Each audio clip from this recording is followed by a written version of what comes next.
મુંબઈમાં સતત વરસાદી માહોલના કારણે વધી મુશ્કેલી, અનેક વિસ્તારો પાણીમાં ગરકાવ. મુંબઈની શાળાઓમાં જાહેર કરાઈ રજા. મુંબઈથી દોડતી અંદાજે 20 જેટલી ટ્રેનો રદ. ભાંડુપમાં રસ્તો તૂટતા ટેમ્પો થયો ખાડામાં ગરકાવ. ગઈકાલે તોફાની બેટિંગ બાદ રાજ્યમાં આજે વરસાદનો વિરામ. દક્ષિણ ગુજરાતમાં માત્ર છૂટો છવાયો વરસાદ. અમરેલીમાં ગઈકાલે વરસેલા વરસાદના કારણે લોકોની મુશ્કેલી યથાવત. સ્કૂલોમાં રજા જાહેર કરાઈ. ભારે વરસાદના કારણે ભાવનગરના જળાશયો થયા ભરપૂર. મહુવાનો માલણ ડેમ થયો ઓવરફ્લો.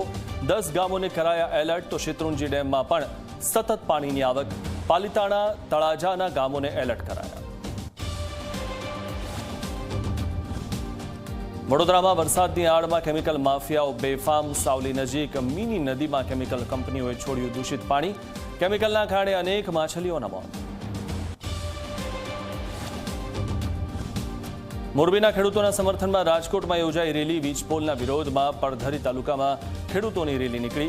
અંદાજે 30 જેટલા ગામના લોકો રેલીમાં થયા સામેલ.